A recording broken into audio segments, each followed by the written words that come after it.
It's mathematical, complicated, and it intimidates us. Now think of Bach as a walker. Bach as a young man, most of his life he was walking miles and miles and miles. For example, as to audition, to go in and to hear a concert of Buxtehude, an organist, audition for his jobs in churches, he would walk 200 kilometers, 250 kilometers. We are talking about a serious walker, I mean, really, a man on his feet. So it's just not a mental, it's a physical guy, a real person that had a real life. Another thing about Bach is we think of Bach always like this absolute perfection, respectable in any way, even when we don't understand it. In fact, Bach had lots of problems at the St. Thomas Church in Leipzig, where he was working. The politics were the same politics that today in all universities in the world. They were conservatives, everybody trying to kill each other. They thought Bach was passé, old, too not interesting.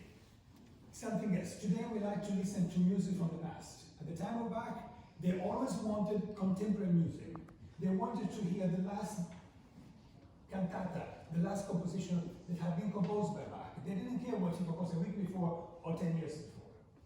So entering that mindset, they suppose it's the Church of St. Thomas, and Bach is composing a cantata every week that was being then rehearsed and performed in the last 3 days of the week, because they were realistic times. You would have a person crossing the church from the back to the front with a pig across the church because it was too long to go around the church. So try to think of that. It was music done for real people. They had real needs in real life. So this could happen during one of his cantatas being performed. Or the churches were so cold that he would keep actually singers inside the apartments next to the church to keep them warm. Sometimes the priest would ask him to reduce the length of the cantata because it was too cold. But the priest would speak for an hour and a half. He would shrink his speech a little bit, but Bach had to shrink his cantata as well. Or people would come in during the cantata and greet each other because it was cold before. So they would come to hear the preacher and they would miss the first part of the mass. So they would miss also the Bach's music. So if we put Bach in perspective, we see that he is a guy that needs actual love more than we expect.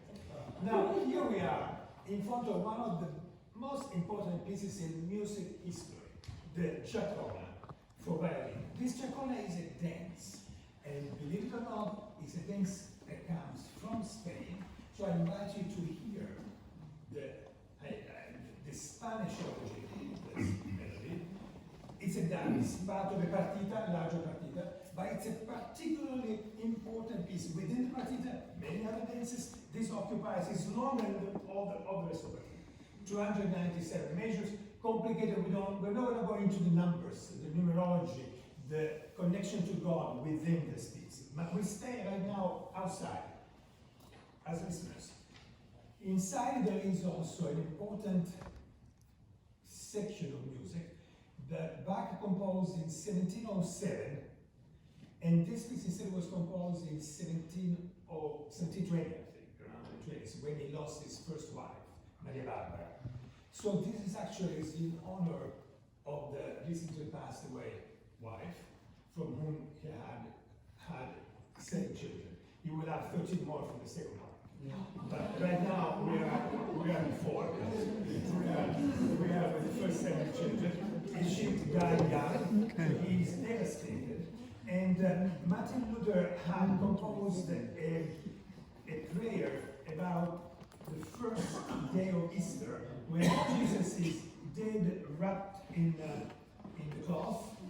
And these are the words of Martin Luther that were part of the first cantata, one of the first cantatas that Bach composed in 1707. He takes that music, that text, puts inside this music.